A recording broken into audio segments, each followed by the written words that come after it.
Maury Travis.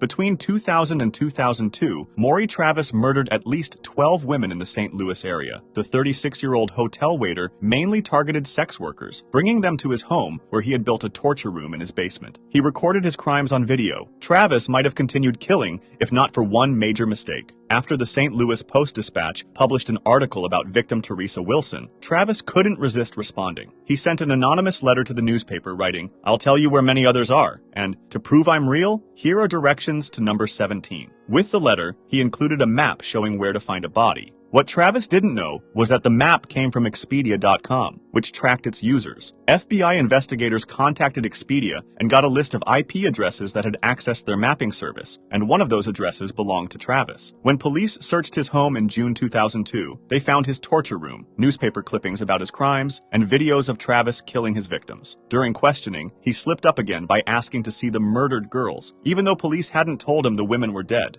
DNA from a soda can Travis used matched the evidence from 2 victims. The case was solid, but Travis unalived himself in jail 3 days after his arrest. Henri Désiré Landru. Between 1915 and 1919, Henri Landru killed at least 11 people in France. The 40-year-old man targeted lonely widows during World War I, placing ads in newspapers in which he claimed to be a respectable widower looking for marriage. Landru charmed women who had money, convinced them to sell their things and move in with him, then killed them and took their money. What led to his capture was a small but telling mistake. Investigators found that when Landru took victims to his country house, he always bought one-way tickets for them, but round-trip tickets for himself. This pattern showed he knew these women would never come back. The police wasn't able to find direct evidence, only some bone fragments and teeth in his stove and garden. This, combined with the one-way tickets, was enough to identify him as the murderer. Landru was found guilty of 11 murders on November 30th, 1921, and was executed by guillotine on February 25th, 1922. Lamarck's Devin McWilliams. Between 2006 and 2009, Lamarck's Devin McWilliams attacked and killed several women in the Acres Homes area of Houston, Texas. The 33-year-old went after women who worked as prostitutes, hurt them, and left their bodies in ditches and behind buildings. McWilliams' biggest mistake happened in August 2009 when he took a woman named Chelsea Brazier. After attacking her, he put her in the trunk of his car. While driving, his car got stuck in mud. He took Brazier out of the trunk and told her to drive while he pushed. When the car broke free, Brazier drove away and called the police instead of coming back for McWilliams. This escape led right to McWilliams' capture. Police arrested him for this attack, and they tested his DNA. In just 2 days, they found out his DNA matched the DNA recovered at several crime scenes in the Acres Homes area. Another important clue was that McWilliams had a Scales of Justice tattoo on his arm, which people had seen on the killer. McWilliams was found guilty of sexual assault and got a life sentence in prison. Bobby Joe Long.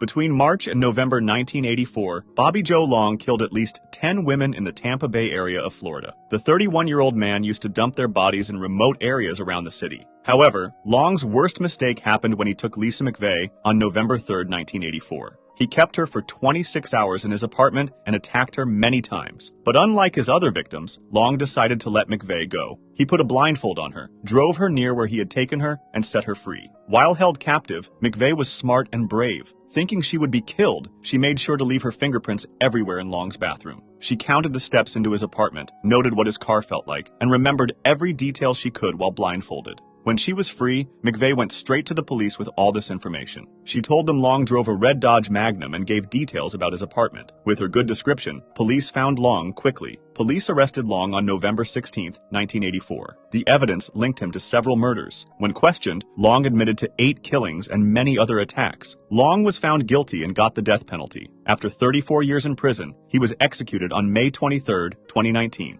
Dean Corll.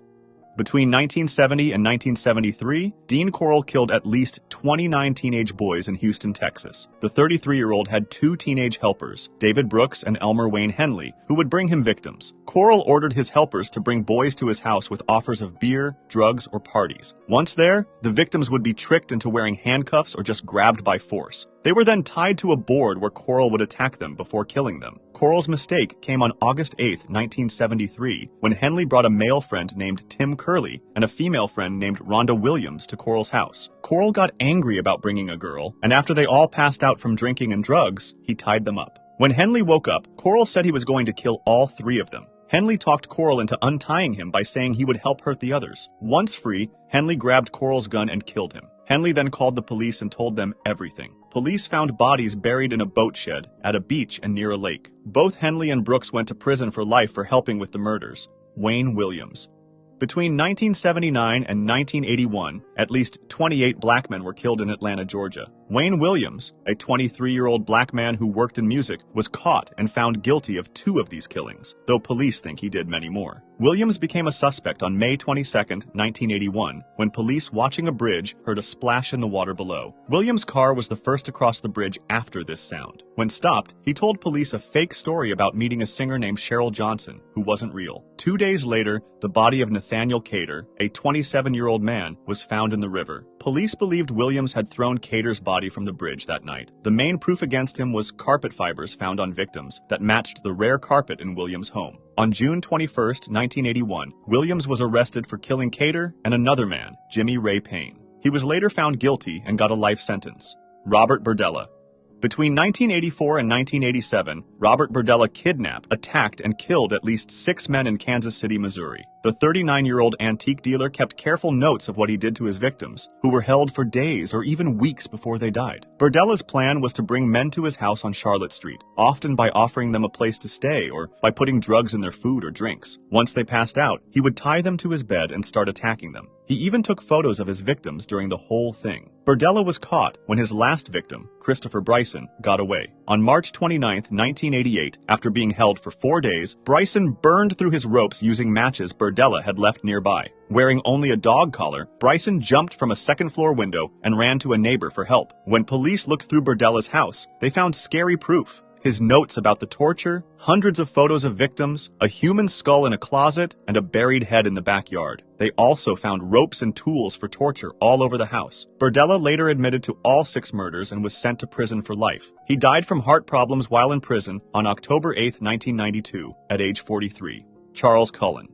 Between 1988 and 2003, Charles Cullen killed as many as 40 patients while working as a nurse in hospitals across New Jersey and Pennsylvania. He would give patients deadly doses of medication, especially insulin and the heart drug digoxin. He often gave these drugs to patients who weren't supposed to have them, causing their hearts to stop or making them fall into a deep sleep and die. Cullen's biggest mistake was not being careful with hospital computer records. At Somerset Medical Center in New Jersey, he kept using the computer system to look up information about patients who weren't his and ordered medicines they didn't need. The hospital noticed this odd pattern when its tracking system spotted unusual medicine orders and patient deaths. When a patient died with high levels of digoxin that hadn't been ordered for him, hospital staff finally called police in October 2003. When police talked to him, Cullen quickly said he had killed between 30 and 40 patients, claiming he did it to end their pain, though many victims weren't even dying. In April 2004, Cullen said he was guilty of killing 13 patients and trying to kill 2 others. He got 11 life sentences in a row and can't get out of prison until 2403.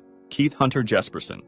Between 1990 and 1995, Keith Jesperson killed at least 8 women across the United States. The 6'8" truck driver used his job to find victims as he drove across the country, mostly picking women who worked as prostitutes or who were homeless. Jesperson's first victim was Townja Bennett, killed in January 1990 in Oregon. After meeting her at a bar, he took her to his home, got into a fight with her, and killed her. What made this case strange was that another couple, Laverne Pavlinak and John Sosnovsky, said they did the murder, even though they didn't. Pavlinak made up the story to get away from Sosnovsky, who was abusive to her, but both ended up in prison. Jesperson's biggest mistake came from his need for attention. He was angry that the wrong people were getting credit for his first murder, so he began writing letters to newspapers and police, telling them about his crimes and signing the letters with a smiley face. This is why people called him the Happy Face Killer. When these letters didn't get enough attention, he even wrote a confession on a truck stop bathroom wall. Jesperson was finally caught in March 1995 after killing his last victim, Julie Winningham. He turned himself in after he knew the police were about to catch him. Jesperson is now in prison for life and can't get out until at least 2063.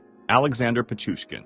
Between 1992 and 2006, Alexander Pichushkin killed at least 49 people in Moscow, Russia. The 32-year-old was called the chessboard killer because he said he wanted to kill 64 people, one for each square on a chessboard. Pichushkin's first murder was in 1992 when he was just 18 years old. He killed his classmate and threw the body into a sewer in Bitsa Park. After this murder, he stopped killing for several years until Russia abolished the death penalty in 1996, which made him feel safer to kill again. Most of Pichushkin's victims were older homeless people he found in Bitsa Park, near where he lived. Pichushkin's biggest mistake came in June 2006 when he killed his co-worker, Marina Moskalyova. Before going with him, she left a note for her son saying she was with Pichushkin and wrote down his phone number. Even though Pichushkin knew about this note, he still went ahead with the murder. This showed how sure of himself he had become, and it led right to his capture when her body was found, and police looked at security cameras. After they caught him, Pichushkin proudly showed police where he had killed people and told them all about his murders. In 2007, he was found guilty and sent to prison for life.